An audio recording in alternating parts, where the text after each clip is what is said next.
Bem-vindos, caros alunos, à nossa terceira aula. O busto de Maquiavel é apenas para nos lembrar que ainda estamos passeando pelo pensamento do Florentino. A aula passada, vocês devem se lembrar, nós iniciamos uma turnê por certas concepções e ideias que Maquiavel tinha a respeito do povo. E vimos a aula passada também que o povo era a ponta de um sistema de tensão que tinha dois polos principais. De um lado havia o povo e do outro lado os poderosos. E vimos que Maquiavel tinha algumas concepções a respeito do povo. A própria forma com que ele escreve é muito próxima de aforismos, ou seja, de ditados. E ele utiliza isso para fixar bem certas concepções às quais ele atribui força ao polo popular, à ação do povo, ao papel do povo numa comunidade política, definida, obviamente, numa concepção bastante ampla, já que para Maquiavel o povo, de fato, não participava do processo de decisão política, a não ser em condições absolutamente extremas, quando tanto aqueles poderosos, aristocratas, nobres, ricos, ou quando os príncipes falhavam em organizar adequadamente o poder.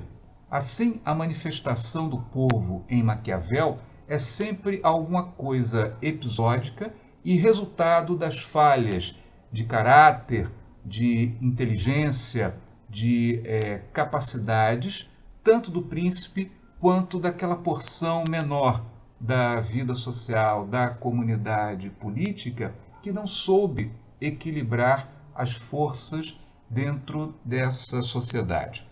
Então nós vimos que ele falou a respeito da ideia de que se para ter um império era necessário povo, porque era necessário gente. Vimos também que unido o povo é forte, os indivíduos isolados são fracos, o que dá exatamente a ideia de qual é a qualidade mais fundamental do povo. É exatamente essa figura da massa. O povo tem um poder absoluto, mas só quando atua como uma massa unida, usando a força de cada elemento individual, somada, visando um determinado objetivo.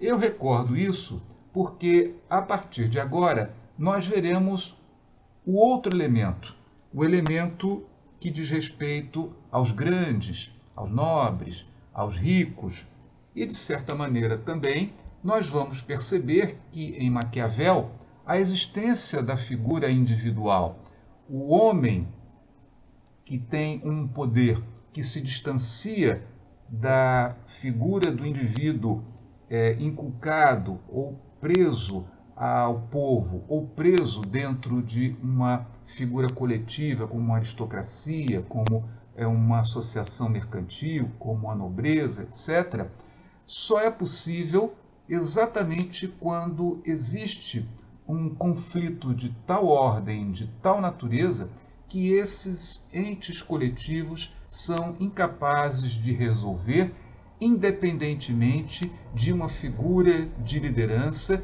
que os coloque numa posição vantajosa. Mas antes que cheguemos a isso, vamos ver o quadro seguinte. Bem, esse quadro mostra o outro polo importante para podermos entender a dinâmica que um Estado possui do ponto de vista interno. Todos os Estados, dentro das concepções de Maquiavel, possuem exatamente esta tensão entre, de um lado, poderosos e, de outro, o próprio povo.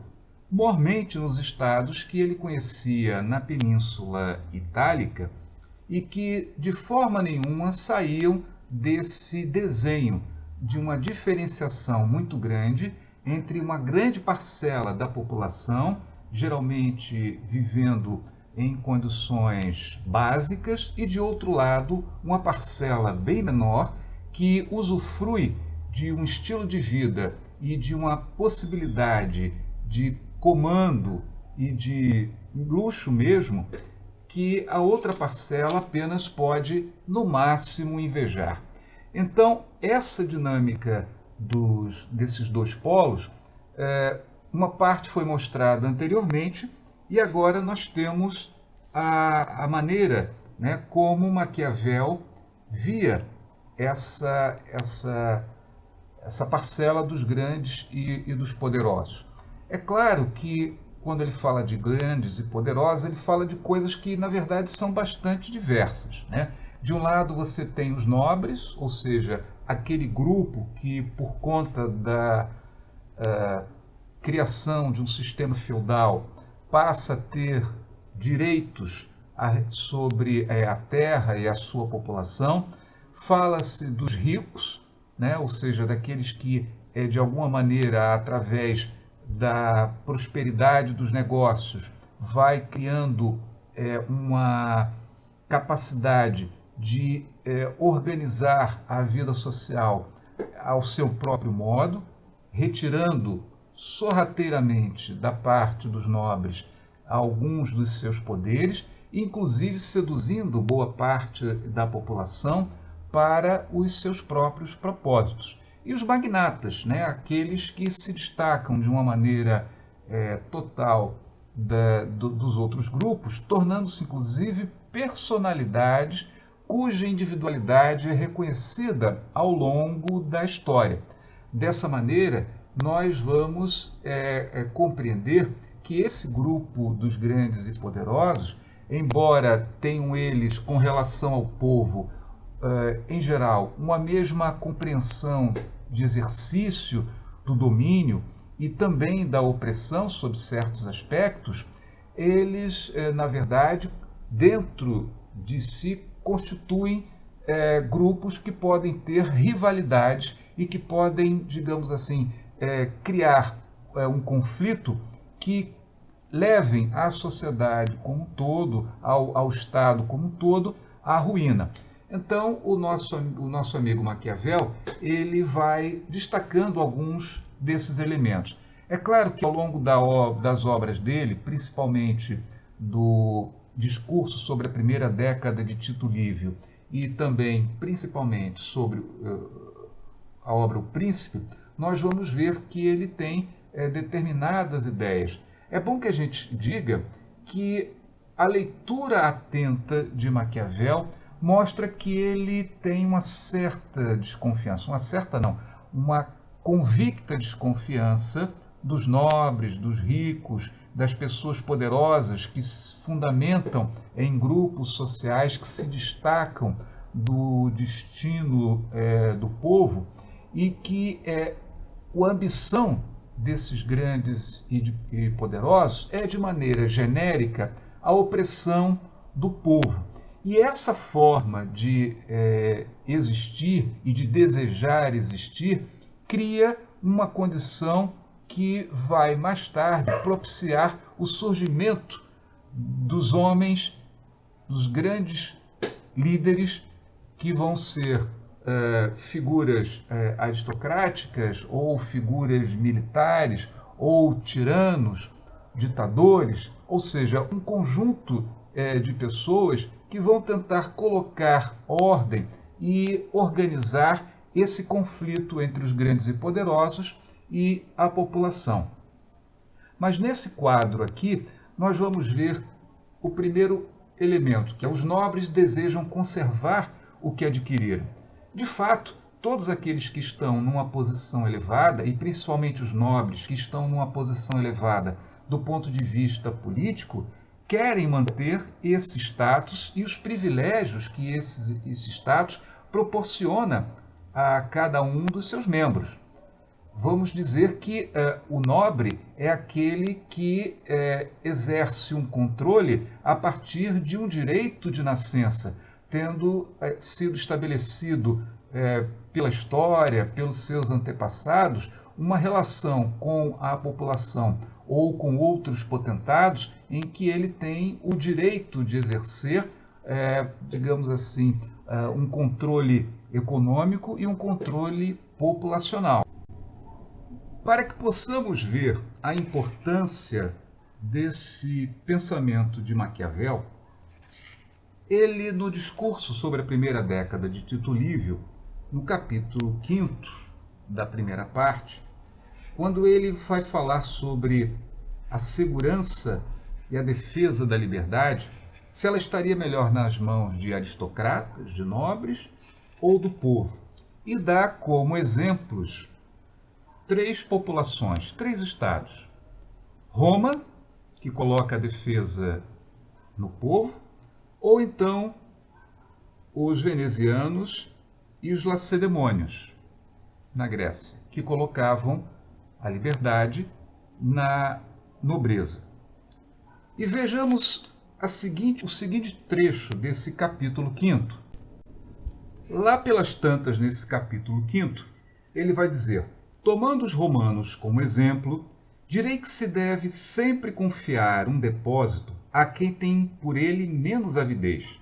De fato, se considerarmos o objetivo da aristocracia e do povo, perceberemos na primeira a sede de domínio, no segundo, o desejo de não ser degradado. Portanto, uma vontade mais firme de viver em liberdade, porque o povo pode, bem menos do que os poderosos, ter esperança de usurpar a autoridade. Assim, se os plebeus têm o encargo de zelar pela salvaguarda da liberdade, é razoável esperar que cumpram com menos avareza e que, não podendo apropriar-se do poder, não permitam que outros o façam. Por outro lado, os defensores da ordem estabelecida em Esparta e em Veneza pretendem que confiar esse depósito aos mais poderosos dá ao Estado 2 vantagens. A primeira é contemplar, em parte, a ambição dos que exercem importante influência na República e que, tendo em mãos as armas que protegem o poder, por isto mesmo têm mais motivos de satisfação com a sua partilha. A segunda é impedir que o povo, de índole inquieta, use o poder que lhe facultaria o provocar dissensões e distúrbios capazes de levar a nobreza a algum gesto de desespero, cujos efeitos funestos se fariam sentir em um dia. Vemos aqui que, de certa maneira, Maquiavel justifica a firmeza da defesa da liberdade no povo, porque o povo, sendo menos ambicioso em função de não acreditar na sua capacidade de engolfar o poder por um propósito próprio, por um desígnio próprio, ele estaria mais propenso a defender o que tem, a defender aquela conquista de direitos e de liberdade que lhe foi garantida. Por outro lado, os grandes, aqueles aristocratas, sempre pretenderão garantir a sua liberdade ou a liberdade que possuem como uma forma de assegurar-se de que o povo jamais tenha qualquer tipo de pretensão de exercer algum direito a mais que não seja aquele que lhe for concedido pelos grandes, ou seja, um direito que lhe for concedido de cima, ao contrário do caso romano, em que o povo tem certeza de que aquele direito havia sido conquistado dentro de um contexto de relações em que a força do povo já havia sido medida. Isso nós podemos ver na obra de Maquiavel, em que o conflito entre a plebe e o patriciado, ou seja, entre o Senado e o povo,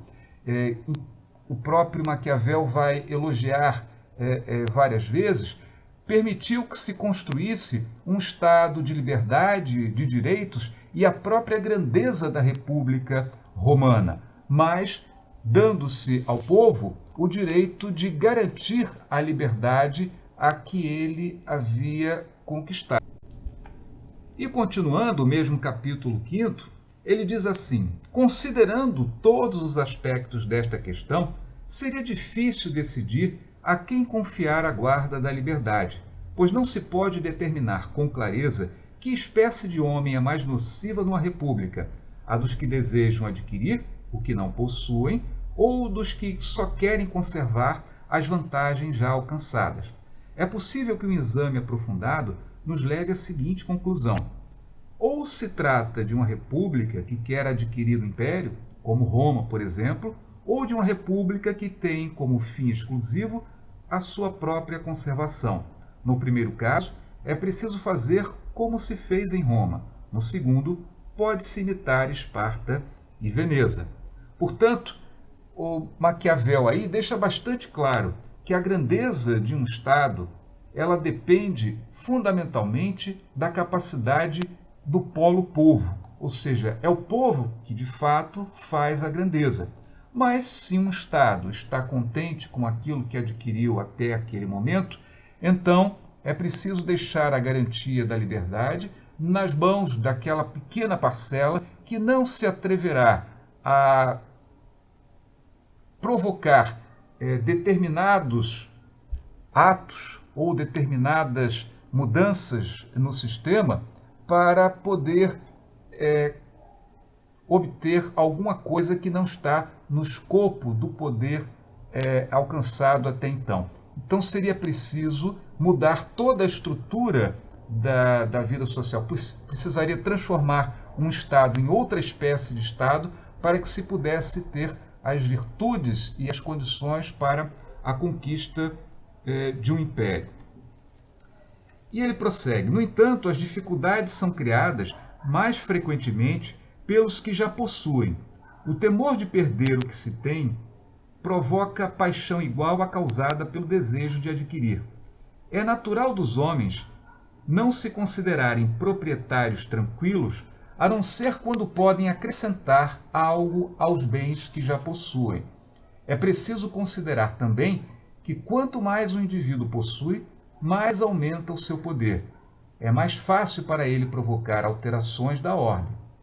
E o que é bem mais funesto, sua ambição desenfreada acende o desejo de posse no coração dos que não o tinham, seja como vingança, seja para despojar os inimigos, seja para compartilhar as honrarias e riquezas de que querem fazer uso ilícito.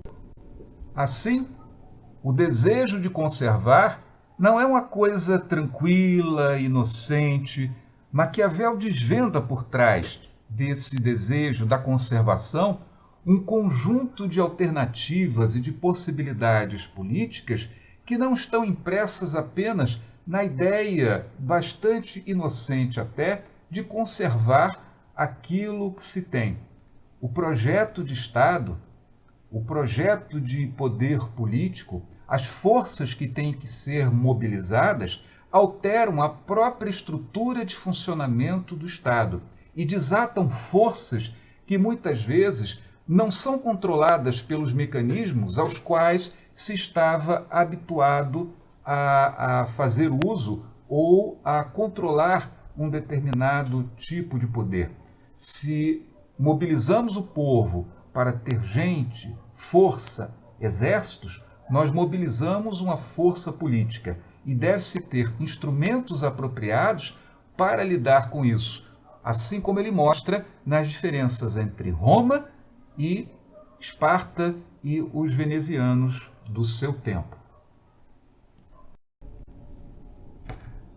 Para esse segundo ponto, em que a oligarquia quer liberdade para comandar, o exemplo que Maquiavel nos traz está no capítulo 16 da primeira parte dos discursos sobre a primeira década de Tito Livio.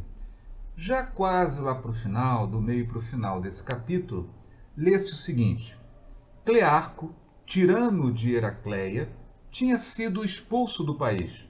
Durante seu exílio, ocorreram dissensões entre o povo e os nobres. Estes últimos, considerando-se mais fracos, resolveram favorecer Clearco e, depois de entrar em acordo com ele, levaram-no de volta a Heracleia, a despeito da oposição do partido do povo. Nesta situação, Clearco, situado entre o orgulho dos nobres, que não podia conter ou reprimir, e o furor do povo, profundamente irritado pelo revés sofrido, resolveu libertar-se dos nobres e, ao mesmo tempo, ganhar a simpatia do povo. Aproveitando uma situação oportuna, matou todos os nobres para a grande alegria da multidão, cujo desejo de vingança ele deste modo satisfazia. Não podendo contentar-se, senão em parte, o desejo que têm os povos de recobrar a liberdade perdida, o príncipe deve examinar as causas deste desejo. Verá então que um pequeno número deseja a liberdade para poder comandar, mas um número infinitamente maior de cidadãos quer a liberdade apenas para poder viver em segurança.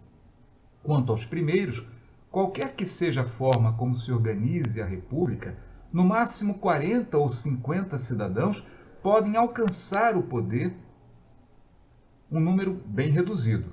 É fácil, portanto, controlá-los, seja eliminando-os, seja dando-lhes honrarias bastantes para que se satisfaçam até um certo ponto com sua situação presente. Quanto aos que querem viver em segurança, também não é difícil contentá-los. Basta estabelecer leis e instituições que conciliem o poder do príncipe com a segurança geral. Vejam, portanto, que muitas vezes pode ser perigoso esse desejo infinito que possui a oligarquia de comandar, porque às vezes ela tem que lançar mão de instrumentos e de meios, como, por exemplo, a figura de um comandante, de um príncipe, de um campeão da sua causa. E quando o príncipe tem seus próprios planos, quando esse campeão tem seus próprios planos, então a questão pode mudar completamente de figura.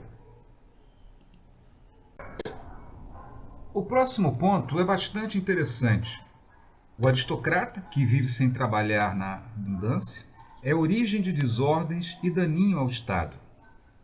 No capítulo 55 da primeira parte do referido discurso, ele vai levar isso para a questão da contribuição aos encargos da comunidade como um todo.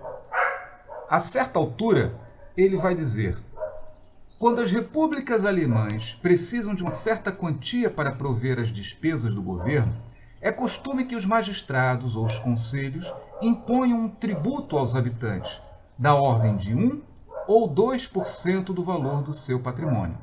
Uma vez adotada tal medida, os cidadãos se apresentam ao coletor de impostos, prestam juramento de pagar a taxa devida e lançam num cofre destinado a este fim a soma que, segundo sua consciência, lhes parece justa. O contribuinte é a única testemunha da importância paga. Este exemplo nos leva a refletir sobre a virtude e a religião que ainda existem entre essa gente. Deve-se concluir também que todos contribuem na proporção devida. Em caso contrário, o montante total não atingiria a importância em comum, determinada e obtida. Se alguns deixassem de pagar, a fraude não ficaria muito tempo oculta e, uma vez descoberta, far-se-ia alguma alteração no procedimento. A outra causa da pureza desses costumes e da boa ordem daqueles países é o fato de que não se admitiria ali quem pretendesse viver como um aristocrata. Os alemães mantêm a mais perfeita igualdade e são inimigos declarados de todos os senhores que pudessem existir no seu país. Se o acaso faz com que algum aristocrata caia em suas mãos, eles o matam sem piedade, como quem destrói uma fonte de corrupção e de desordem. Para que fique bem claro, entendo por aristocrata aquele que vive no ócio, sustentado pelos frutos dos seus bens, que passa seus dias na abundância, sem preocupar-se com os meios de sobrevivência, como a agricultura ou outro trabalho qualquer. Essas pessoas são perigosas para todos os estados. Dentre eles, deve-se temer acima de tudo os que, além das vantagens assinaladas, possuem castelos e vassalos sob suas ordens. Vemos aqui, portanto, que Maquiavel tira uma conclusão muito importante quando ele fala de repúblicas que devem manter as condições necessárias à sua independência, à sua referência, à sua autorreferência E ele considera que as distinções dentro das repúblicas só podem criar também distinções em termos de visão de vida, projetos. E esses projetos diferenciados levam a conflitos inevitáveis, como nós vimos nas palavras anteriores.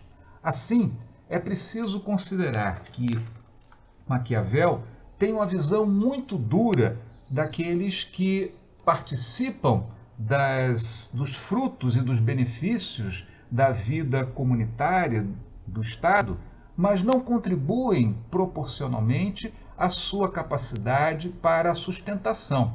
Essa diferença, esse processo em que os ricos ou os poderosos detêm, digamos assim, o privilégio de apenas receber os benefícios e não contribuir, não participar dos ônus necessários, constitui um dos processos e um dos elementos de dissolução do Estado ou de uma comunidade política. Quando ele cita, portanto, as repúblicas alemãs, e embora ele tenha tudo isso em alta conta, nem sempre a Alemanha como um todo se comportava dessa maneira como Maquiavel cita. Na verdade, são algumas repúblicas alemãs as quais ele admira exatamente por esse caráter que mantém a igualdade, a unidade, a medianidade, digamos assim, do modo de vida de cada cidadão, de tal maneira que cada um sinta a sua responsabilidade com relação ao todo. O que não se vê, obviamente, quando alguns se distinguem e se elevam muito acima do corpo geral da sociedade. Daí a crítica voraz que ele faz exatamente a esse corpo como inútil e provocador de desordem. Bem, esse último ponto, a trama de homens de poder é chamada conjuração, está aí porque Maquiavel tem um longuíssimo capítulo, quando comparado a todos os outros capítulos do discurso e principalmente do Príncipe, a respeito das conspirações, das tramas pelo poder. A trama que os homens fazem é a trama em que as relações de conflito alcançam o seu elemento mais extremado, as suas condições mais extremadas. E embora possa existir motivação no povo para tramar contra o príncipe ou para tramar contra os poderosos, não é comum que o povo faça isso. Mais comum é que os homens de poder, magnatas, ricos ou nobres, se organizem para, através da trama, da eliminação do príncipe ou de retirar o povo da condição de determinados direitos ou de acesso a determinadas autoridades, que faz com que ele desconfie, né, exatamente da nobreza desses grandes, poucos e poderosos, como os principais tipos de conspiradores, que, como diz aí o nosso tema, é chamada de conjuração quando é feita por homens de poder. Então, quem é nobre é um homem de poder. Quem é rico é um homem de poder. Um magnata, ou seja, um daqueles que se destaca entre todos os grandes, é um homem de poder. Todos esses, de alguma maneira, em algum momento, quando sentem que podem elevar o seu pensamento, a sua ambição, acima daquilo que formalmente lhes é permitido dentro de um contexto, dentro de um Estado específico, seja uma república, seja um principado, sempre o farão se acharem que podem tramar e obter os resultados pretendidos. Então, o Maquiavel tem um longuíssimo capítulo a esse respeito. Não vale a pena, necessariamente, a gente entrar nos detalhes de cada um desses aspectos. Afinal de contas, boa parte do combustível para o discurso de Maquiavel constituiu-se de realidades, de acontecimentos verdadeiros no conjunto da vida política, tanto da antiguidade como do momento em que ele vivia. Por isso que ele traz tantos exemplos de determinadas cidades ou repúblicas, ou ele traz exemplos da sua época, de principados itálicos, ou de reinos como a França, ou então de repúblicas alemãs, como formas de exemplificar exatamente aquilo que ele queria.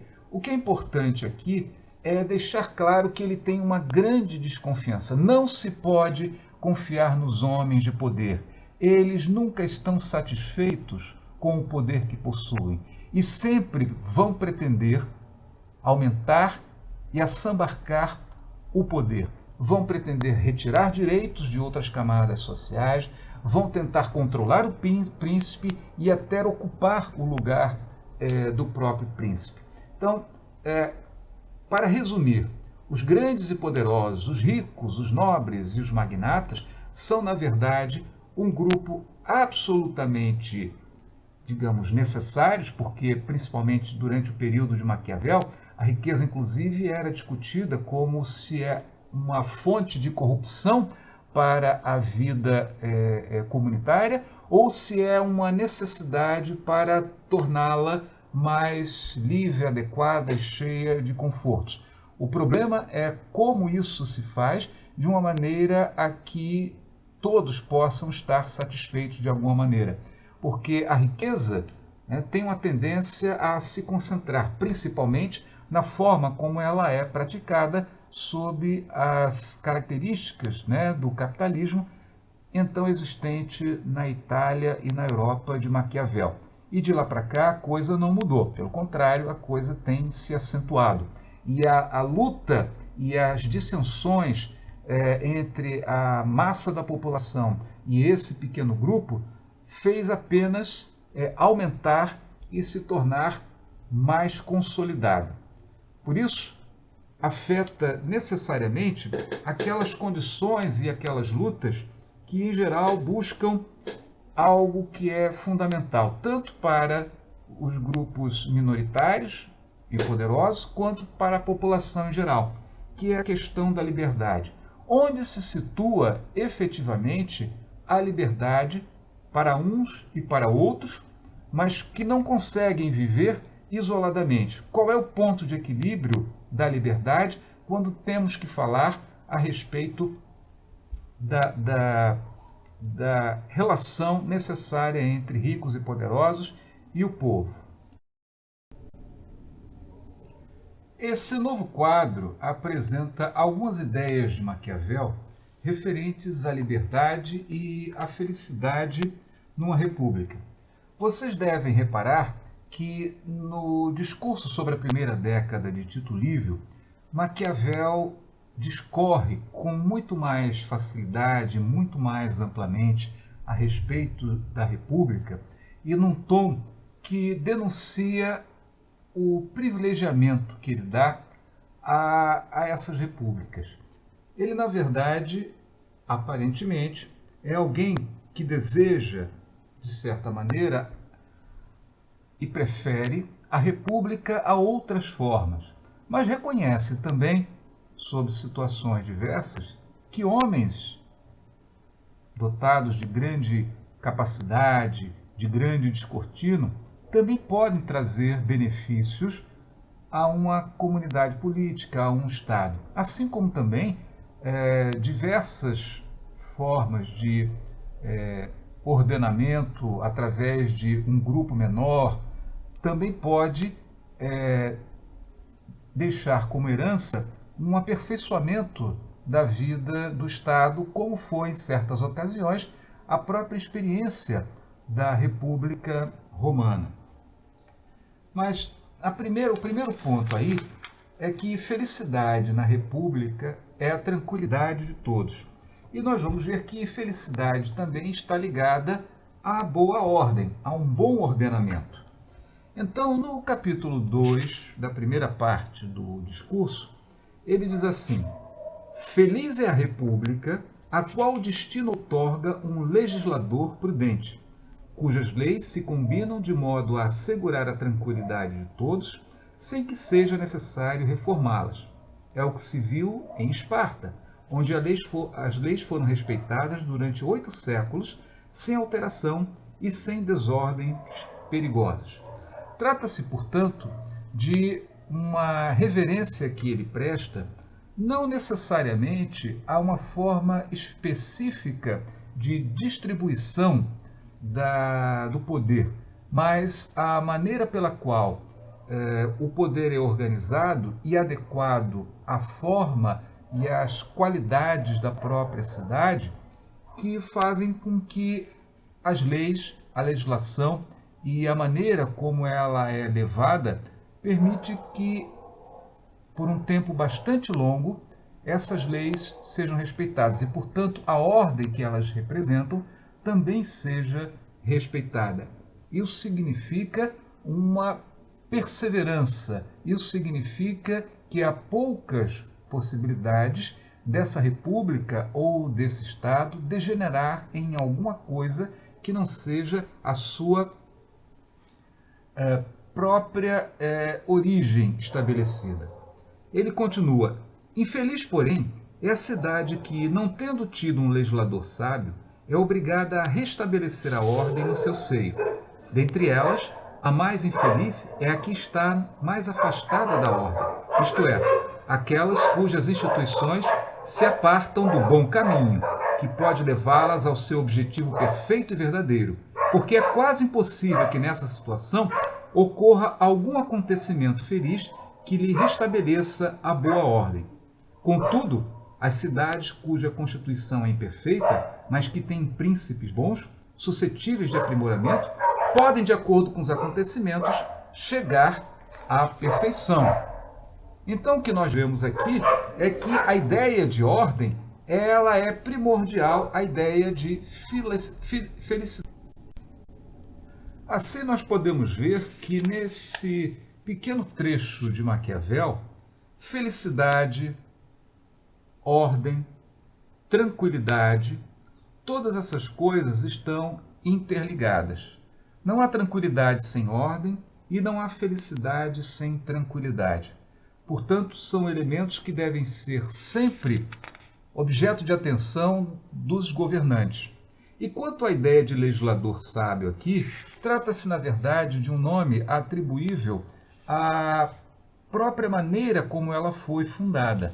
Ou seja, o legislador sábio não significa necessariamente um homem, pode ser um conjunto de homens que soube entender as necessidades de um determinado grupo e a maneira como se relacionam esses grupos, e no caso de Esparta se tratou de conquistas de um grupo sobre o outro e o estabelecimento de uma classe superior e uma outra classe subordinada, e aqui Maquiavel, de maneira alguma, vai contestar esse tipo de hierarquia, embora necessariamente, por outros trechos do próprio discurso, em outras partes, vejamos que não é exatamente essa a forma ideal de república que ele preferiria. Mas ele exalta o fato de que qualquer república ela precisa de uma boa ordem.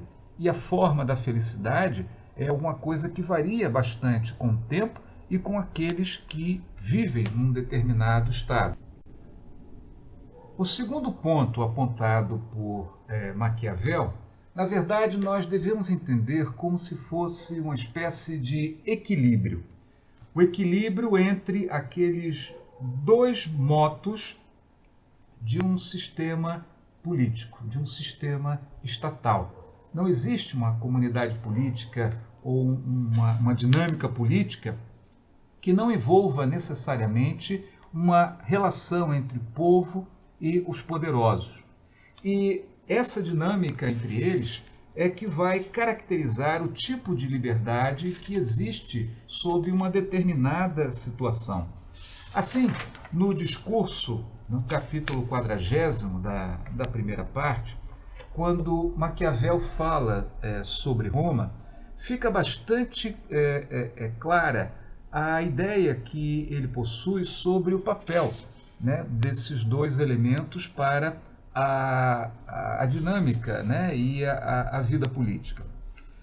Então, relativo a uma passagem da vida romana, ele diz o seguinte: pode-se concluir desta passagem que esta infeliz tirania de Roma teve as mesmas causas de quase todas as outras: o desejo ardente de liberdade por parte do povo e o desejo não menos vivo que tinha a nobreza de dominá-lo. E aqui a gente fala da plebe e do patriciado romanos.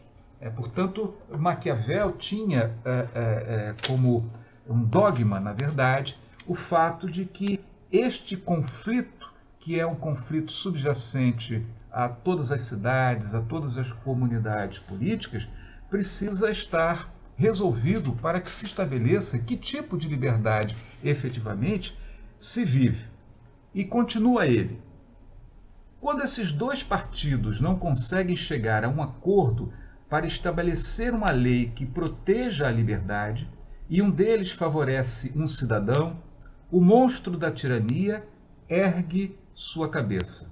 O povo e o Senado chegaram a um acordo para instituir o decemvirato, mas só porque um dos partidos tinha esperança de extinguir o título de cônsul e o outro o título de tribuno.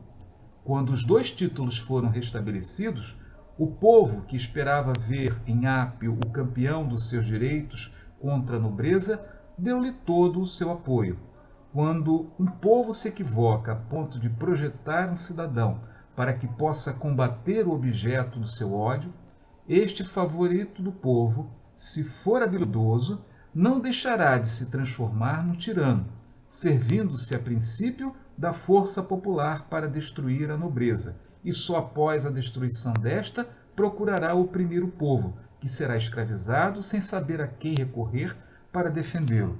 Vemos, portanto, que a figura, digamos, de um tirano ou de uma liderança individual, ela só pode aparecer no âmbito em que povo e poderosos, povo e a oligarquia, ou a nobreza, ou o grupo dos ricos, não consegue organizar uma convivência e estabelecer o que cabe a cada um. Porque cada um tem alguns interesses que são fundamentais. O povo de não ser oprimido e os poderosos de manter o seu status.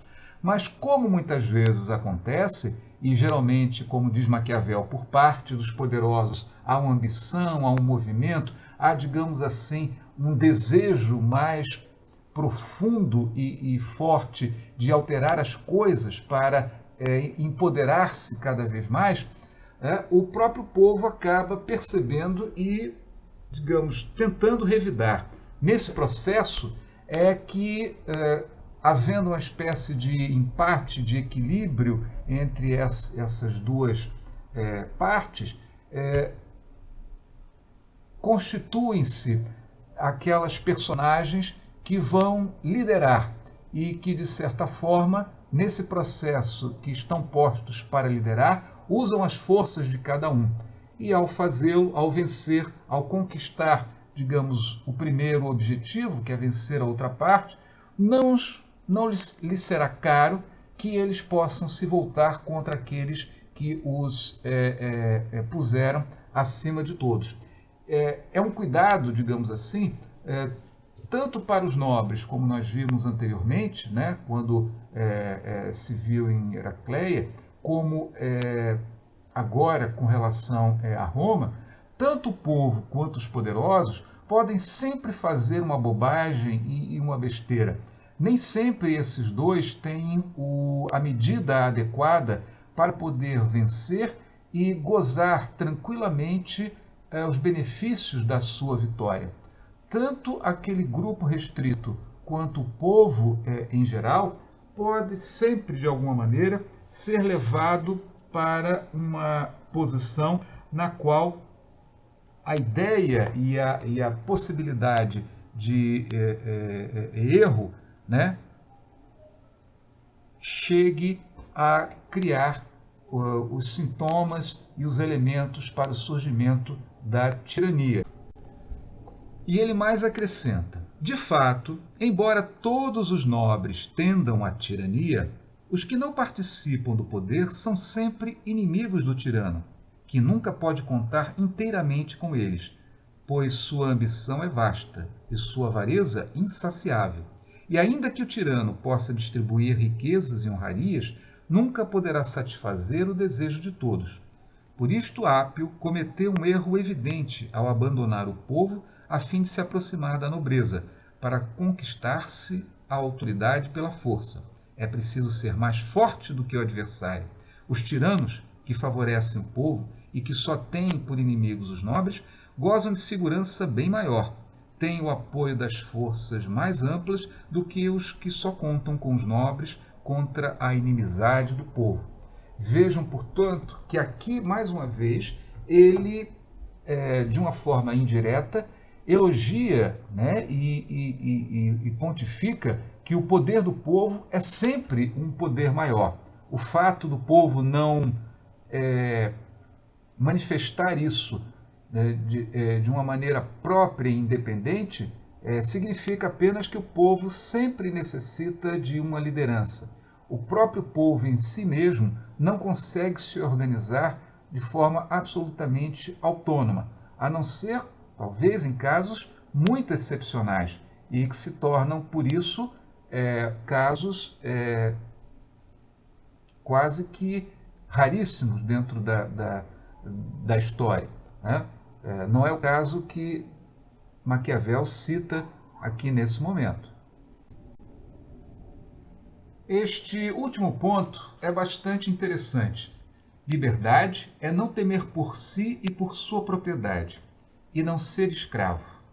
Aqui, na verdade, ele, digamos assim, esse resumo busca compreender a ideia que Maquiavel faz da necessidade daquele acordo entre aqueles dois polos da vida política. No capítulo 2º, da segunda parte do discurso, o Maquiavel diz o seguinte: percebe-se facilmente de onde nasce o amor à liberdade dos povos. A experiência nos mostra que as cidades crescem em poder e em riqueza enquanto são livres. É maravilhoso, por exemplo, como cresceu a grandeza de Atenas durante os 100 anos que se sucederam à ditadura de Pisístrato. Contudo, mais admirável ainda é a grandeza alcançada pela República Romana depois que foi libertada dos seus reis. Compreende-se a razão disto. Não é o interesse particular que faz a grandeza dos estados, mas o interesse coletivo. E é evidente que o interesse comum só é respeitado nas repúblicas. Tudo o que pode trazer vantagem geral é nelas conseguido sem obstáculos. Se uma certa medida prejudica um ou outro indivíduo, são tantos os que ela favorece que se chega sempre a fazê-la prevalecer, a despeito das resistências, devido ao pequeno número de pessoas prejudicadas. Vejam, portanto, que essa noção que ele nos traz aqui é a respeito do interesse coletivo. E quais são os interesses coletivos em geral? À época de Maquiavel e na Antiguidade, havia dois tipos de interesses fundamentais. De um lado, aqueles que são muito ricos e que se viam sempre objeto da ambição daqueles que não tinham propriedade ou riqueza e que, portanto, tinham inveja e que algumas vezes possuíam ódio. E, de outro lado, aqueles que, não tendo riqueza e vivendo muitas vezes uma vida difícil, também não desejava ser alçado ou levado a uma posição de escravidão, ou seja, destituído de todos os seus direitos, como era muitas vezes comum e por vontade daqueles que eram os mais ricos, que sempre desejavam oprimir e usar a pobreza como fonte de uma renda maior ainda para aqueles que podiam dominá-los. Assim, Maquiavel diz ainda mais ao fim desse capítulo: como dissemos, todos os estados e cidades que vivem sob a égide da liberdade, em qualquer lugar, têm sempre o maior êxito. A população é mais numerosa porque os casamentos são mais livres e desejáveis. Cada um tem todos os filhos que puder manter, porque não teme perder o patrimônio, e sabe que eles não serão escravos, mas sim homens livres, capazes de chegar pelas suas qualidades às posições mais elevadas. Multiplicam-se então as as que a agricultura produz e as que derivam da indústria. Todos se empenham em aumentar os seus bens, seguros de que poderão gozá-los. Em consequência, empenham-se em conseguir o que vai favorecer a cada um em particular e a todos em geral, crescendo assim cada vez mais a prosperidade pública. Portanto, ele entende que a prosperidade pública deriva da prosperidade particular, mas num sentido coletivo. E o que dá unidade a isso é exatamente a noção de liberdade. A noção, por um lado, da pessoa não ser explorada por outro, e também o fato de que aquilo que ele conseguiu pelo seu esforço, pelo seu trabalho, pelo seu empenho, não será objeto de expropriação. Essa ideia de Maquiavel conclui bastante, digamos assim, a ideia mais genérica a respeito de felicidade e liberdade, sob qualquer forma. Quando vocês estiverem lendo O Príncipe, vocês vão observar que um dos elementos, um dos instrumentos mais importantes que possui o príncipe para poder alcançar os seus objetivos é exatamente estabelecer esse equilíbrio e garantir que cada um esteja satisfeito e tranquilo nas suas atividades e que possam, de alguma maneira, obter os frutos do seu empenho, do seu trabalho, das suas atividades. Assim, liberdade e felicidade, é interessante, como vocês viram, está ligado ao esforço coletivo, ao resultado coletivo da vida num determinado estado. Bem, meus caros alunos, à medida que nós observamos nos textos passados de onde vem o príncipe ou de onde vem a personalidade que vai se impor sobre aqueles dois polos iniciais e fundamentais de uma comunidade política, de um Estado, nós passamos agora a ter três polos. Quando os poderosos e o povo não se acertam, surge a possibilidade de um terceiro tipo de, digamos assim, de personagem dentro do contexto do Estado, que é a figura do grande indivíduo, do grande líder, daquele que, de alguma maneira, tem a capacidade de catalisar os recursos e a vontade dos que ele pretende defender ou dos que o colocaram na posição de grande campeão e de defensor. Não é raro, dentro do contexto de tensão das cidades da Idade Média ou a época do Maquiavel, que esses dois polos iniciais, os poderosos e o povo, tivessem muitas vezes que colocar à frente da sua própria força alguma personagem que pudesse catalisar os seus ideais e a sua vontade. E como vimos, um príncipe satisfaz com mais facilidade, ou uma personalidade dessa é capaz de satisfazer com mais facilidade o povo do que os próprios poderosos. Mas por que eu apresento agora esses três elementos e não antes? Porque exatamente o príncipe deriva do conflito entre os outros dois. O príncipe não é uma solução natural dentro da visão de Maquiavel para a comunidade política. Ele só surge quando, de fato, não há possibilidade de um encontro de vontades, de um acerto entre os poderosos e o povo. E daí surge, digamos assim, uma visão de autoridade muito mais ampla. Da autoridade aristocrática, que é típica de uma república governada por poderosos, né, por nobres, ou uma autoridade quase aristocrática, que é governada pelos ricos, muito ricos, muitas vezes tendo à frente uma figura que não detém o completo poder, mas representa o poder conjunto desses poderosos, como era nas repúblicas mercantis de Veneza e de Gênova. Você tem a autoridade do povo, né, a autoridade da força do povo, e dessas duas autoridades que não se acertam, surge uma terceira autoridade, que é a autoridade chamada de real.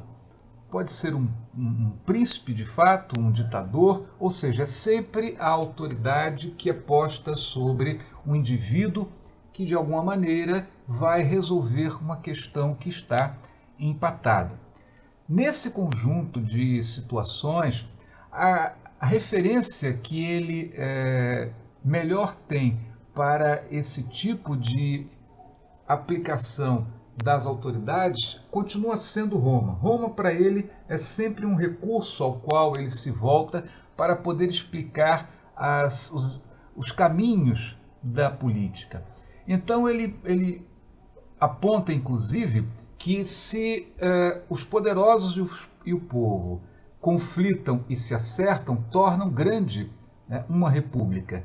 E se, de certa maneira, é possível dar também um espaço às grandes figuras e grandes personalidades e criar um lugar que não desautoriza nem a autoridade do povo, nem a autoridade aristocrática, melhor então se constitui esse tipo de comunidade política, esse tipo de Estado. E Roma, aparentemente, para Maquiavel, se constituiu exatamente nesse exemplo, porque no Senado estava assentada a autoridade aristocrática. Nos tribunos da plebe, quando eles surgiram, ficou formalizada a autoridade do povo, ou melhor, a força do povo, que ganha com isso uma autoridade através dos tribunos da plebe. E a autoridade real estava, de certa maneira, afirmada sobre o papel dos cônsules. Roma, em parte, Maquiavel vê a sua grandeza justamente pela capacidade que ela teve de associar todos esses tipos de autoridade, e isso não surgiu de uma maneira preventiva, ou seja, isso não nasceu do descortino do povo romano, mas foi o resultado de um processo de acréscimos, de conflitos e de guerras civis. E aí está uma questão interessante. O conflito e a tensão permanente podem resultar em coisas positivas. Essas coisas positivas foi o que ele apontou em Roma. Roma, ao criar os tribunos da plebe, deu ao povo uma válvula de escape para poder defender a sua liberdade, ao mesmo tempo que preservava o Senado, contendo-o pela autoridade do povo. Quando Roma precisava, ao mesmo tempo, de personagens, pessoas que se sobressaíam dentro do contexto político, e a autoridade aristocrática, a autoridade dentro do campo coletivo não era suficiente, o consulado se tornava o lugar, digamos, regrado para o qual essas personagens excepcionais eram conduzidas e, portanto, de alguma maneira, controlada. É bom entender que autoridade em Maquiavel não significa um poder que não tenha limites. Toda autoridade é limitada, a autoridade aristocrática, a autoridade do povo, a autoridade real, e justamente esse processo de participação de todos esses tipos de elementos potencialmente conflitantes dentro de um Estado que tem um nicho, um lugar para participar, e este lugar ele é regrado. Embora possa haver descontentamento no Senado, possa haver descontentamento no povo, ou possa haver descontentamento entre os cônsules, exatamente porque se sentem tolhidos de alguma maneira, essas regras criam um elemento que, segundo Maquiavel, se somam ou se somaram para criar a grandeza de Roma. Então, foi exatamente o conflito e a tensão que criou as leis que geraram a grandeza da República Romana e a sua capacidade de utilizar a força de cada um desses elementos para conquistar o império. Então, conflito e tensão em Maquiavel não significa uma coisa ruim se o resultado desse conflito ou dessa tensão é um desenvolvimento e um acréscimo em termos de regras que permitam que funcionem todas as demandas que existem dentro de um Estado. Se uma parte desse Estado, no povo ou na aristocracia, cresce em algum tipo de recurso, é preciso que haja uma acomodação adequada. Ou isso se faz através de um regulamento, ou isso se faz através, como ele diz, de boas leis, ou isso se faz através da guerra civil, das práticas conspiratórias, das tramas que são urdidas para sobrepassar essas diferenças de poder que vão se alternando. Às vezes o povo tem mais poder, às vezes o Senado tem mais poder, às vezes os cônsules têm mais poder, mas é preciso, dentro do escopo, quando a gente lê Maquiavel, entender que todas essas coisas precisam estar adequadas umas às outras, para que elas possam produzir os resultados que são os resultados desejados, que é o equilíbrio. O resultado desejado é o equilíbrio e a grandeza do próprio Estado. Voltemos a uma questão importante. Essa admiração quase sacralizante que Maquiavel tem por Roma, a bem dizer, não era algo específico, né, do desenvolvimento psicológico, nem cultural, nem político de Maquiavel. Roma está, até aquele momento, nas mentes e nas ideias de todos os pensadores, de todos os políticos, dos príncipes da igreja, dos príncipes, digamos, temporais, nos monastérios, nos filósofos das universidades. Ou seja, a ideia do Império Romano marcou a Europa de uma maneira absolutamente profunda. Só para que vocês tenham uma ideia, os maiores cultores hoje da língua latina são os ingleses e depois os americanos. É verdade. E aqueles a quem você pode, com mais frequência, levar os seus homens públicos a observar certas ideias ou frases ditas na antiguidade e tomadas como orientação das práticas políticas, exatamente entre os ingleses, entre os primeiros ministros ingleses, a partir da assunção da burguesia ao poder, ao controle do poder, é quase que uma mania de uma referência dos ingleses que pretendiam construir um império, seguir, de certa maneira, aqueles caminhos que deram certo para Roma. Então, muitos aspectos das práticas imperiais e das práticas de controle global hoje, né, nos Estados Unidos seguem aquelas ideias romanas, como, por exemplo, a autoridade que um chefe militar, por exemplo, em que o mundo é dividido pelo sistema de defesa americano, ele, quando encarregado de um determinado território, uma repartição no mundo que eles fazem, ele não tem apenas uma função militar, ele também tem uma função política, ele visita, né, as autoridades daqueles países, tenta estabelecer relações.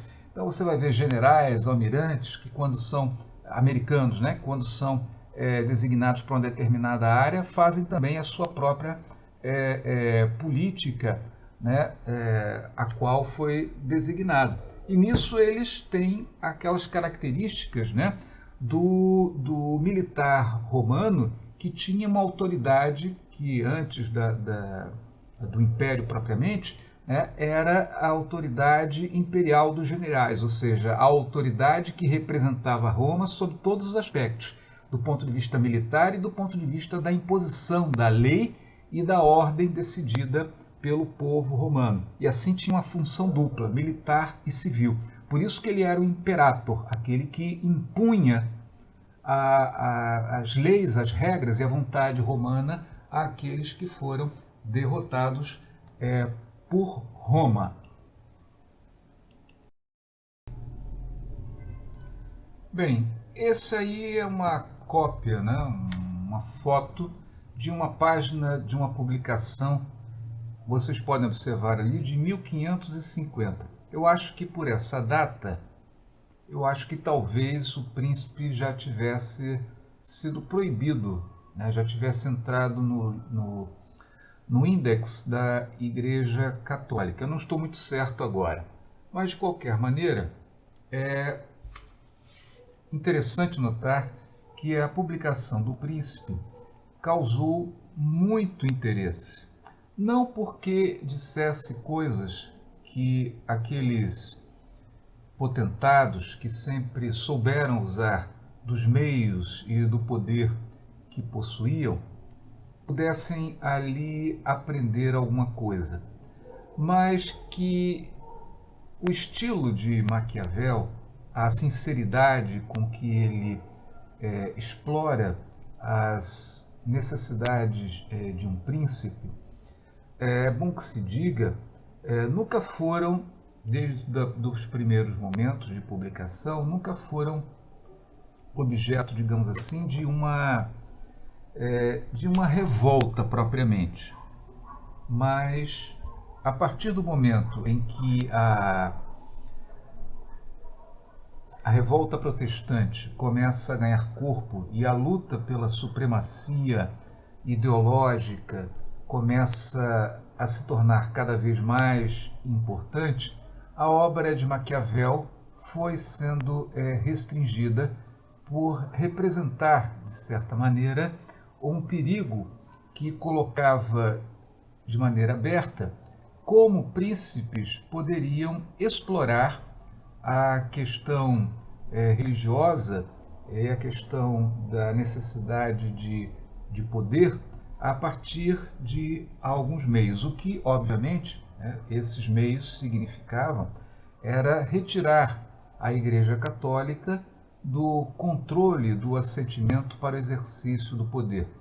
Então, durante o período da Revolta Protestante, muitos príncipes na verdade, passaram a usar a religião como uma maneira de unificar sua população e os seus afetos, sobretudo aqueles que queriam se autonomizar frente à Igreja Católica, sempre sob a desculpa, né, de que era uma igreja putrefata, que estava, na verdade, em discordância com os ensinamentos de Jesus Cristo. Por essa razão, né, ou seja, na medida em que Maquiavel, com o príncipe, mostrava a necessidade de unificar a religião e o exercício do poder temporal, leva consideravelmente à Igreja Católica o perigo de se ter uma publicação desse tipo. Então, o príncipe é colocado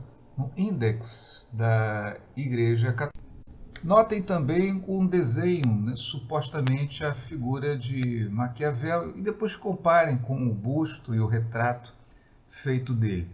Né? Aí ele aparece com algumas características, digamos assim, um tanto demoníacas, não é? Eu, pelo menos, achei dessa forma, o que obviamente deve ter ajudado a criar um pouco dessa noção ou dessa visão de Maquiavel como alguém malicioso, como alguém que, através de determinadas brechas, sendo insidioso, ele vai colocando coisas ruins, né, na cabeça das pessoas e fazendo-as crer que o mal é uma maneira com que um príncipe ou um governante poderia usar tranquilamente para alcançar o poder. Nós veremos que, na verdade, não é bem assim, através do próximo quadro. Bem, nesse quadro aí, nós apresentamos uma das questões mais discutidas dentro do panorama político, por aqueles que estudam a política ou se preocupam com as ações políticas. É aquilo que é relativo à moral política, à ética política. A leitura de Maquiavel mostra, tanto no Príncipe quanto em outras de suas obras, que existe sim uma moral política e uma ética política. Mas essa moral e essa ética, ela não é uma moral ou uma ética que esteja interligada necessariamente com a ética absoluta ou com uma moral religiosa. Ela não está, digamos, vinculada nem obrigada a obedecer normas que estejam fora dos afazeres da política. Portanto, existe um nicho, existe uma área especial da ação própria da política que tem a sua própria moral, que tem a sua própria ética, que tem os seus próprios valores, que tem, digamos, as necessidades específicas que devem ser tratadas e cuidadas por aqueles que praticam a ação política. Devemos considerar, portanto, essa uma das questões mais fundamentais dentro do pensamento e que tem levado digamos, o imaginário a respeito dos ditos de Maquiavel a pontos bastante obscuros e que não foram, digamos assim, considerados por Maquiavel. Não é possível para Maquiavel confundir as necessidades da política com restrições que vêm de outros planos da vida coletiva. Não é possível comparar ou equiparar as ações da vida política, as necessidades da política, às outras áreas da vida coletiva, como as questões familiares, ou as questões meramente econômicas, ou a vida, ou as preocupações religiosas, ou os desenvolvimentos da ética, da filosofia, no sentido de construir um ambiente comum, etc. Nada disso. As necessidades da política, as decisões que são tomadas para conduzir a coletividade, para conduzir o Estado a uma determinada situação, como nós vimos, está continuamente sob tensão. E, ao mesmo tempo, nós vimos e percebemos que não existe qualquer limite no uso de digamos, de um instrumento para se alcançar aquilo que se perceba como necessário, como fundamental, como indispensável para os objetivos da vida política. E isso traz, digamos assim, aquela noção que criou, digamos, raízes dentro do discurso geral de que a obra de Maquiavel tem um caráter maquiavélico, ou seja, um caráter maldoso, porque, na verdade, esse adjetivo maquiavélico acabou, na verdade, sendo equiparada à maldade, à perfídia, né, ao próprio mal. Alguém que é maquiavélica é alguém que usa subterfúgios e pratica a maldade. Entretanto, esse maquiavelismo, essa noção de maquiavélico que se tem, nada tem, de fato, a ver com as reflexões de Maquiavel. Maquiavel trata com muita naturalidade uma questão que, do ponto de vista da época, do seu tempo, estava começando a se consolidar no pensamento. Nós vimos, né, como Maquiavel era herdeiro de um conjunto de proposições, de ideias e de problemas anteriores. Ao mesmo tempo, nasce a época de Maquiavel, fundamentado em experiências filosóficas durante mesmo a Idade Média, de que o conhecimento sobre a realidade seria uma forma de sobrepassar interpretações e sobrepassar impedimentos que eram construídos a partir de interesses bem localizados sobre a esfera da vida humana. Durante a boa parte do período medieval, nós vimos que a Igreja mantinha uma certa supervisão sobre o que era dito. A bem dizer, é preciso que se tenha noção de que a ideia de que o período medieval é um período de sombras, é um período de esterilidade de pensamento, é completamente equivocado. Esse período foi criado no século XVI, né, para tentar separar os novos fenômenos, o advento de novas situações políticas europeias do período anterior em que a Igreja tinha essa supervisão, esse controle mais geral. Boa parte daquilo que se chama hoje de pensamento científico, ele foi, na verdade, construído durante a Idade Média em mosteiros. A ideia da experiência, a ideia de separar, digamos assim, um processo dedutivo, interpretativo, de um processo observacional, né, como forma de, ao mesmo tempo, conseguir entender os mecanismos de funcionamento do mundo, né, e, sobretudo, de entender como o plano de Deus se estabelecia para o homem. Tudo isso foi construído durante a Idade Média. E a Igreja nunca, de certa maneira, criou obstáculos a esse tipo de desenvolvimento, desde que nenhuma dessas ideias procurasse legitimar-se e afirmar-se como verdadeira sem o consentimento da Cúria Romana, ou sem o consentimento do centro, né, da ideologia reinante. Mas isso se desenvolveu no século XV, principalmente no início do século XVI, e que foi apropriado pela própria ciência. A ideia de que nós temos hoje ciência é observação, ciência é experimentação, na verdade são ideias construídas durante a Idade Média. E elas tinham uma finalidade religiosa. A finalidade era separar-se daqueles conflitos teológicos, né, aquelas brigas sobre sexo dos anjos, e a partir da premissa de que a criação de Deus, né, do universo e do homem, quando devidamente observadas, poderiam expor o plano de Deus ao homem. Então, a interpretação da palavra sagrada não seria a única maneira de você entender qual era o plano de Deus para o homem, ou para a criação como um todo.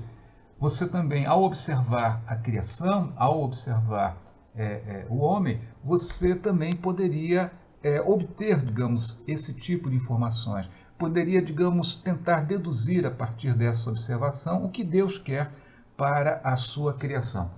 Então, essa é a base, né,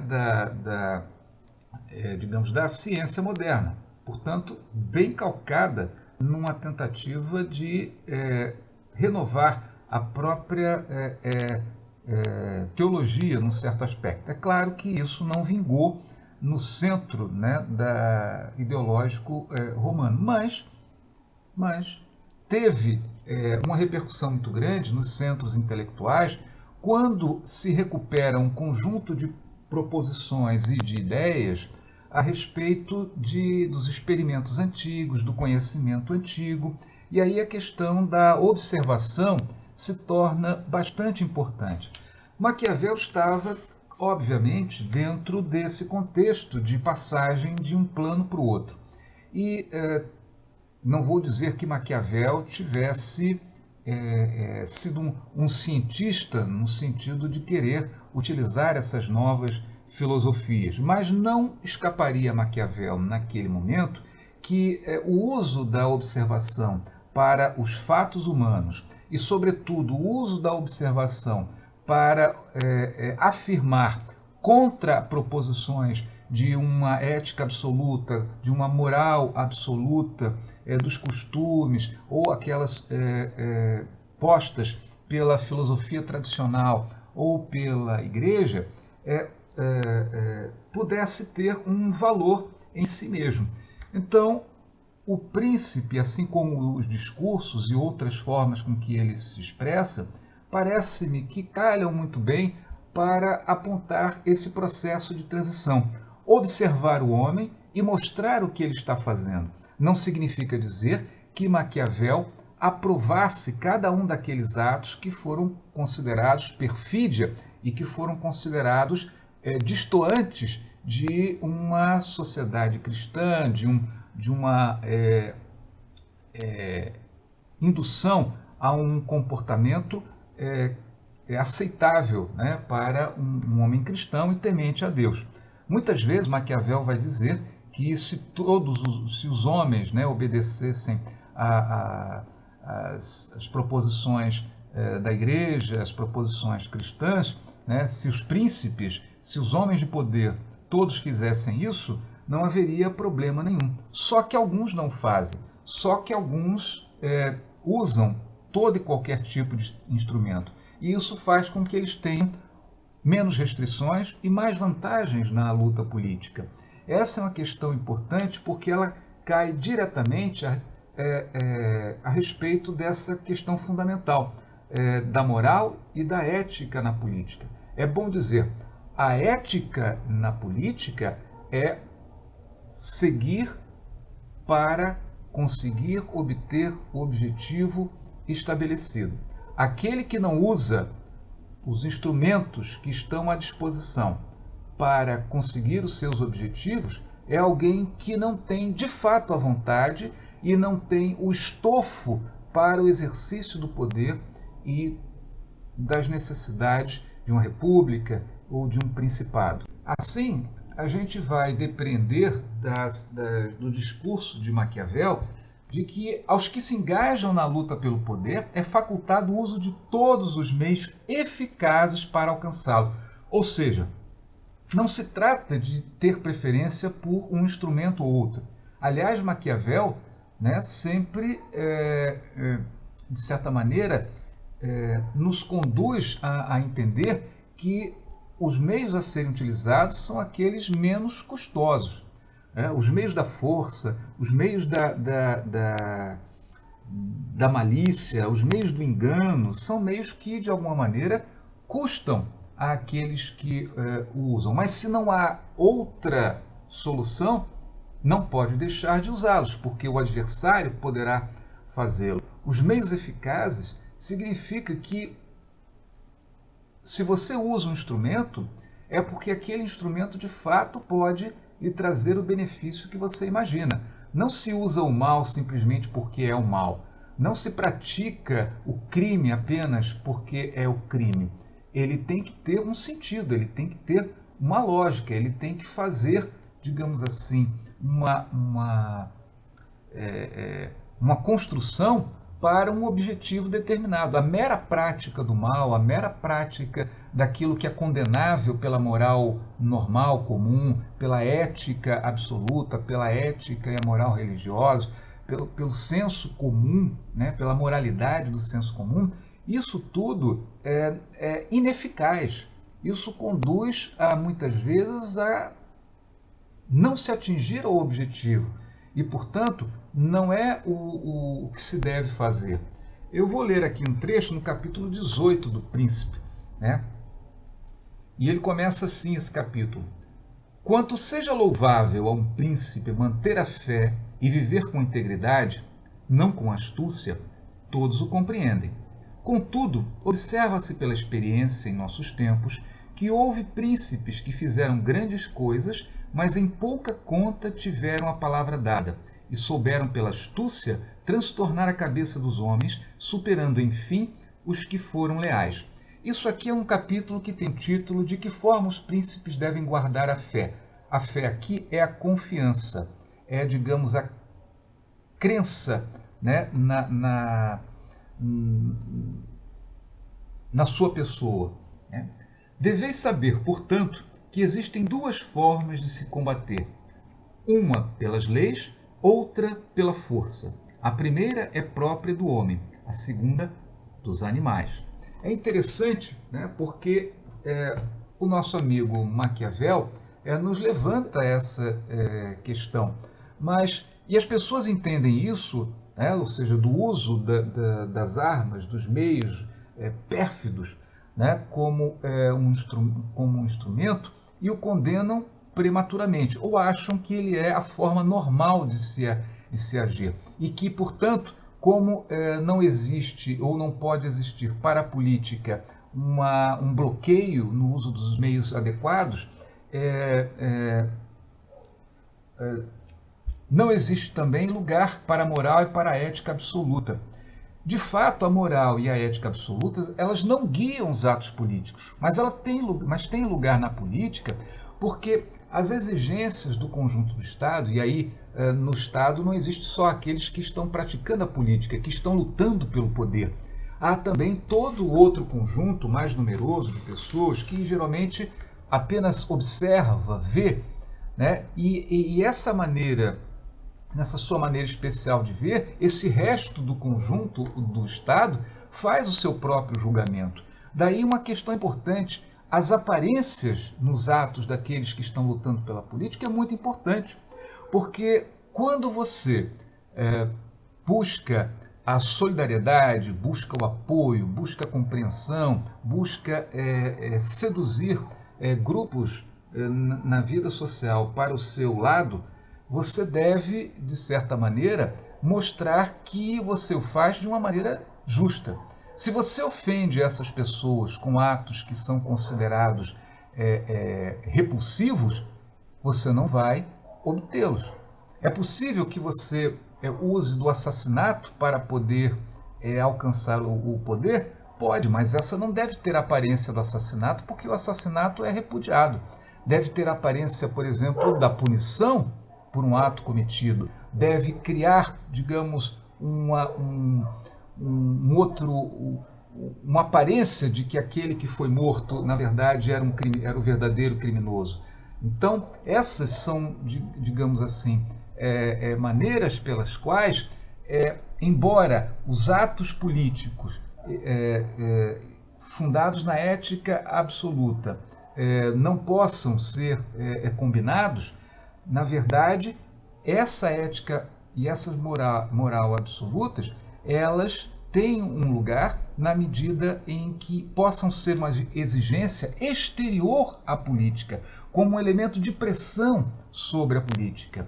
Um príncipe pode usar, um homem pode usar, um grupo pode usar de, digamos, meios detestáveis e completamente reprováveis, desde que esses meios não apareçam exatamente por aquilo que são. Devem ser revestidos de uma aparência, porque aos homens em geral que seguem determinados ditames da moral religiosa, da ética absoluta, é necessário que você apresente a ele esses atos políticos como tal. Se houver algum tipo de afronta, essa afronta pode ficar gravada na mente dessas pessoas e o uso desses meios pode se tornar ineficaz para conquistar o apoio, para conquistar a adesão, para conquistar a solidariedade no exercício desse poder. E aí a gente tem o elemento lá embaixo, em verdinho, a moralidade política. Cada Estado tem, digamos assim, um conjunto de aspectos relativos à moralidade política, ou seja, o que é aceitável pela prática dos homens de poder. Não se trata, portanto, de uma restrição efetiva, trata-se daquilo que as pessoas veem.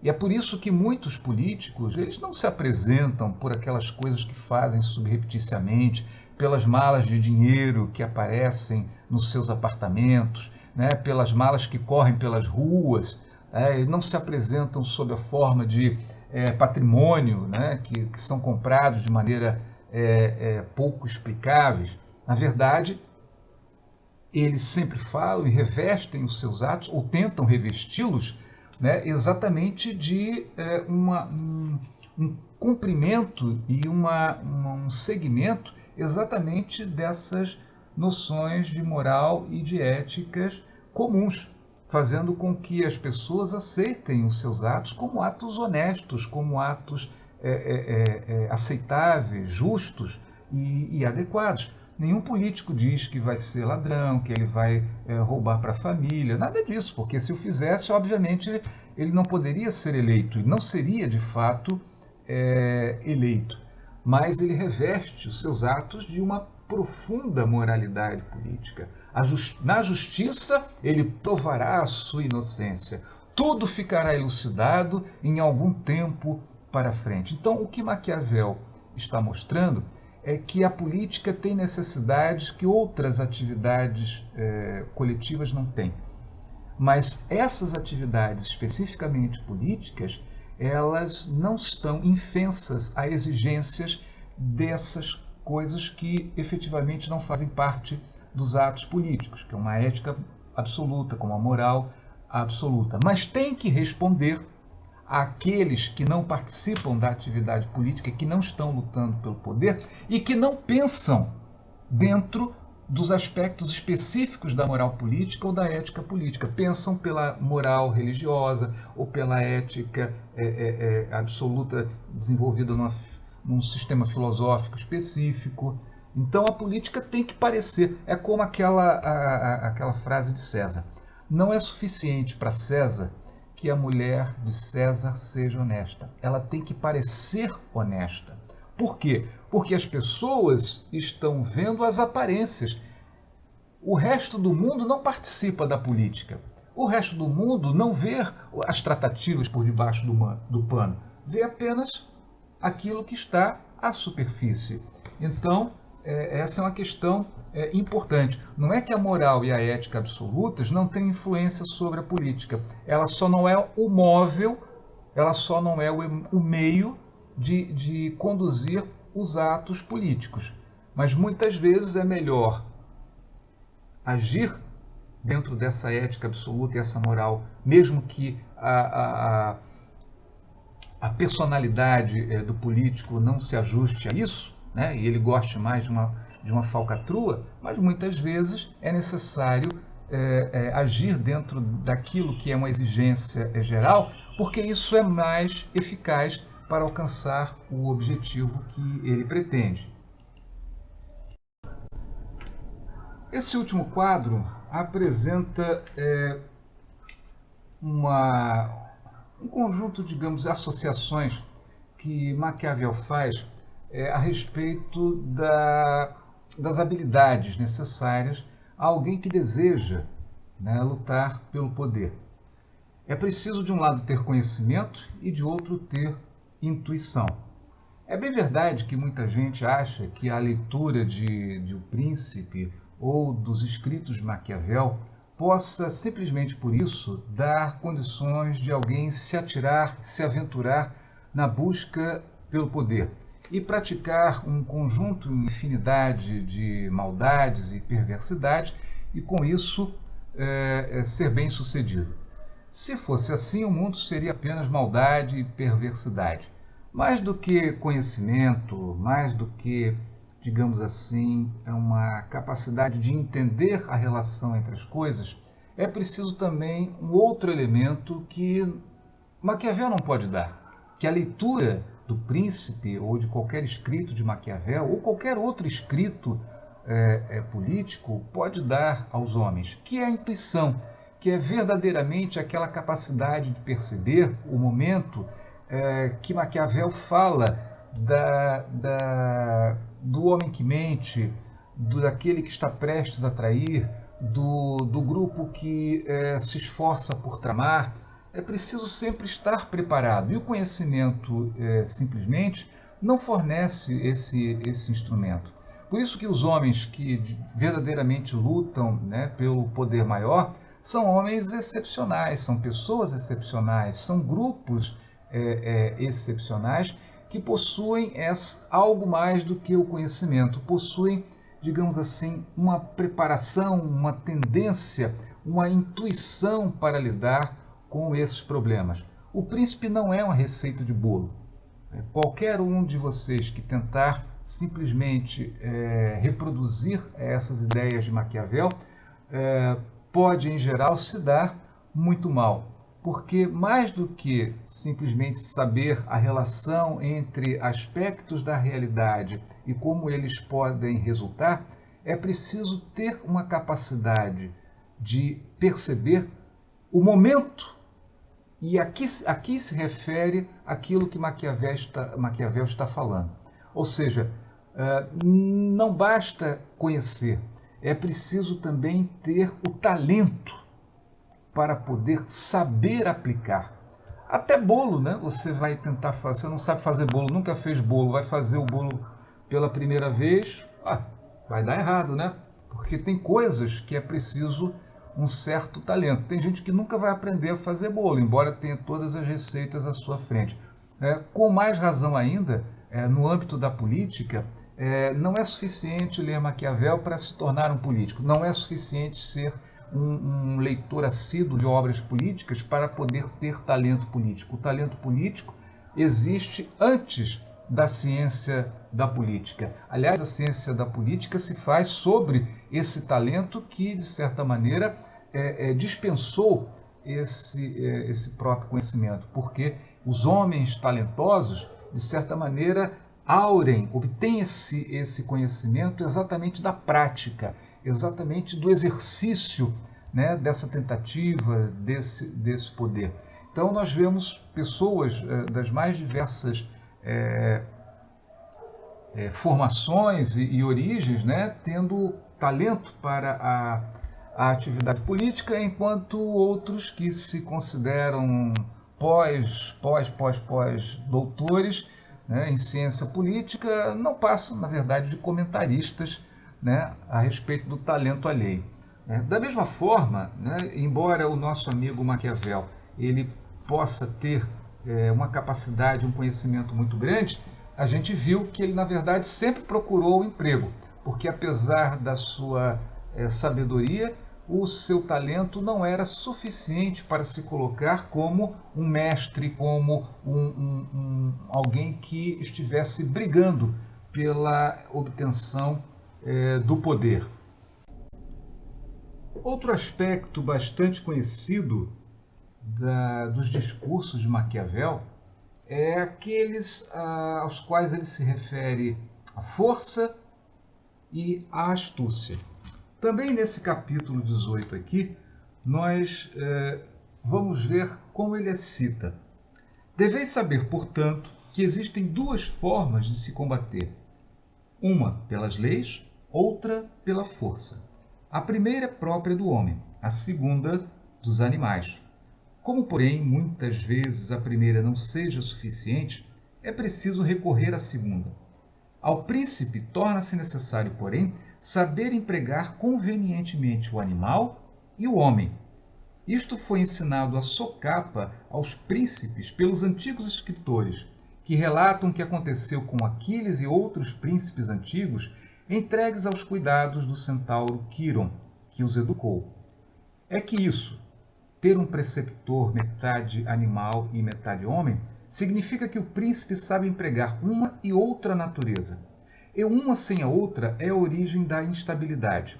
Sendo, portanto, um príncipe obrigado a bem servir-se da natureza da besta, deve dela tirar as qualidades da raposa e do leão, pois este não tem defesa alguma contra os laços, e a raposa contra os lobos. Precisa, pois, ser raposa para conhecer os laços e leão para aterrorizar os lobos. Os que se fizerem unicamente de leões não serão bem-sucedidos. Por isso, um príncipe prudente não pode nem deve guardar a palavra quando dada isso se lhe torne prejudicial e quando as causas que o determinaram cessem de existir. Se os homens todos fossem bons, este preceito seria mau, mas dado que são pérfidos e que não a observariam a teu respeito, também não és obrigado a cumpri-la para com eles. Jamais faltaram aos príncipes razões para dissimular quebra da fé jurada. Disto poder-se-iam dar inúmeros exemplos modernos, mostrando quantas convenções e quantas promessas se tornaram irritas, e vãs pela infidelidade dos príncipes. E dentre estes, o que melhor soube valer-se das qualidades da raposa, saiu-se melhor. Mas é necessário disfarçar muito bem esta qualidade e ser bom simulador e dissimulador. E tão simples são os homens e obedecem tanto às necessidades presentes que aquele que engana sempre encontrará quem se deixe enganar. Não quero deixar de falar pelo menos de um dos exemplos novos. Alexandre VI, parênteses aqui, é um papa, não pensou e não fez outra coisa senão enganar os homens, tendo sempre encontrado ocasião para assim proceder. Jamais existiu homem que possuísse maior segurança em asseverar e que afirmasse com juramentos mais solenes o que depois não observaria. No entanto, os enganos sempre lhe correram à medida de seus desejos, pois ele conhecia muito bem este lado da natureza humana. Veja, portanto, que a força e que a astúcia, simbolizados pelo leão e pela raposa, são, digamos assim, dois momentos da ação política. Não que se deva privilegiar necessariamente um sobre o outro, porque isso depende da ocasião. É preciso ser raposa para poder planejar, arquitetar e organizar a vida política, o seu sucesso político, a sua ascensão política. É preciso contemporizar quando isso for possível e necessário. É preciso tergiversar nos seus planos e modificá-lo segundo as necessidades. Mas tendo a oportunidade e sendo o momento certo, ou sendo ameaçado de tal forma e antes que ele seja enredado, é preciso que ele use da força, preciso que ele use da coerção, é preciso que ele use do momento decisivo para conseguir uma vitória final, ou pelo menos uma vitória decisiva. É isso que ele vai dizer aqui. Então, a religião, a fé, a integridade, tudo, de certa forma, está sob o controle e a necessidade de quem luta pela política. A força e a astúcia são apenas dois momentos do mesmo processo, do processo político. E o que vai decidir quando é um e o outro não é o mero conhecimento, mas também a intuição. É um sentimento, uma capacidade que apenas o verdadeiro político é capaz de possuir, e ninguém mais. Por fim, dois dos conceitos mais conhecidos de Maquiavel são exatamente esses últimos: fortuna e virtude. A sorte e, digamos assim, a capacidade de poder operar, de poder prevenir-se. Na verdade, os dois elementos quase que se opõem. Quando a virtude é pequena, a fortuna é grande. Quando a virtude é grande, a fortuna é pequena. Isso porque a fortuna é sorte. São aqueles acontecimentos que nos pegam de surpresa, que pegam os homens de surpresa, mas pegam os homens que não são prevenidos. É óbvio que não há possibilidade de que os homens possam prever tudo, mas isso não significa dizer que não podem ser prevenidos até um certo ponto. É preciso uma comunidade fortalecer-se, enriquecer-se, organizar, evitar os seus distúrbios internos, mas fazer barragens, fazer, digamos, aprimoramentos. Mas se vem um terremoto, ou se vem um furacão, ou uma enchente diluviana, obviamente a falta de conhecimento sobre a natureza fica na conta da fortuna. Mas nos aspectos da vida política, naqueles em que nós temos que lidar com a intuição dos atos humanos, quando nós temos claro a disputa pelo poder, nós vamos aos poucos construindo a imagem do adversário.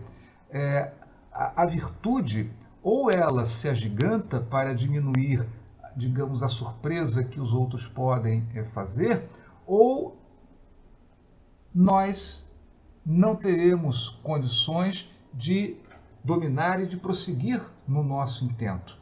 A virtude, ela deve muito à intuição.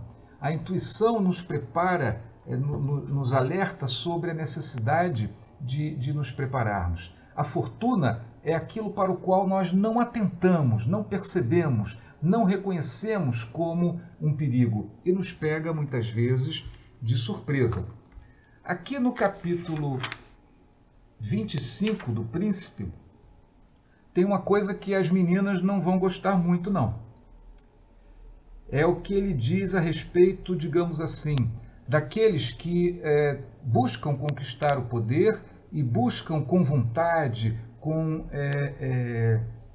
vontade de fazer as coisas, de construir as coisas adequadamente, olhando para todos os lados e, não poupando esforços para conseguir dominar o cenário sobre o qual ele vai atuar, diminuindo, portanto, o espaço da fortuna e aumentando a certeza a respeito do desfecho da luta política. Ele diz o seguinte ao finalzinho: estou convencido de que é melhor ser impetuoso do que circunspecto, porque a sorte é mulher, e para dominá-la é preciso bater-lhe e contrariá-la. E é geralmente reconhecido que ela se deixa dominar mais por estes do que por aqueles que procedem friamente. A sorte, como mulher, é sempre amiga dos jovens, porque são menos circunspectos, mais ferozes e com maior audácia a dominam. Vejam, portanto, que esse exemplo, digamos, machista de definição da impetuosidade como uma maneira de construir a prevenção contra a fortuna e, portanto, a impetuosidade, o trabalho atarefado, a busca constante, né, por cercar-se de elementos para prevenir-se, né, é fundamental para dominar a sorte. Como ele diz, a sorte é mulher. Bem, caros alunos, eu espero que isso tenha dado uma visão bastante genérica de Maquiavel. É claro que Maquiavel é muito mais interessante do que aquilo que a gente pode expor nessas aulas, mas o que eu pretendia é exatamente dar um esboço que lhes fornecesse meios para a leitura. Qualquer dúvida, né, vamos resolver após essa aula. Obrigado, senhoras e senhores, e até a próxima aula.